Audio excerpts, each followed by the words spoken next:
What's good, Jan, and welcome to what might just be the worst team up in Watch of Realms history, and that is what we'll have to find out today if that is actually true. So, our main candidate is going to be Brock here. Brock here has this beautiful passive right here where he grants everybody physical damage reduction, and while he is frozen, this physical damage reduction changes to 30% rather than 10%. Furthermore, he can gain freeze himself during his ultimate, and also he has a 20% higher chance to inflict freeze on the enemies that attack him if he's frozen, bringing it to a 35% chance total. As well as also when he receives fatal damage, he gains freeze and becomes immune to all damage for 12 seconds. Now, on the other hand, we have Immerid. Immerid has an ultimate that states, when activated, ascends into the air, blah blah blah blah blah, 0 block damage, blah blah blah blah blah, winter's bite, blah blah blah, and allies within the talent range receive freeze immunity during the effect duration. Now, the talent means that when you deploy him, he does like a wave of boreal winds, and in that wave, everyone gets slowed, and he also has freeze immunity.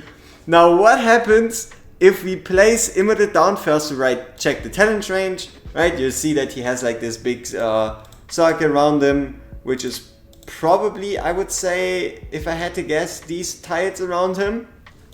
Now, what happens if you combine the two of them? So we use Brock here, we fast forward time, and we bring in Immerid.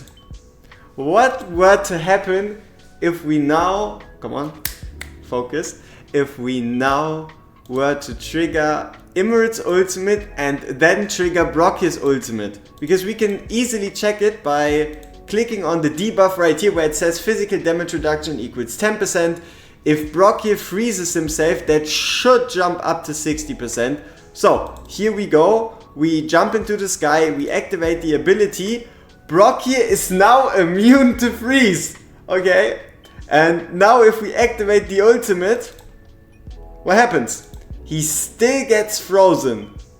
And he also applies the 30% damage reduction. So, I guess there is a difference between a debuff freeze coming from the enemies and a debuff freeze coming from your teammates, even though there is no difference anywhere that is that you can see through the freeze, right? The freeze is in red, which should signify it as a debuff, with green being a buff, Winter's Bite being a debuff, freeze in this case being a buff, but still Brock here does get frozen, he does get the shield, and he does provide the 30% resistances.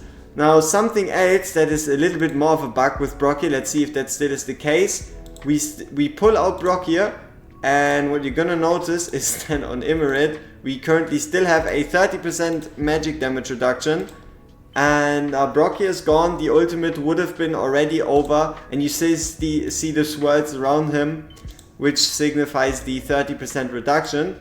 So even though one thing might be resolved, another still ain't quite fixed. So I had high hopes here, but sadly it doesn't quite seem to be the worst Bond in war history.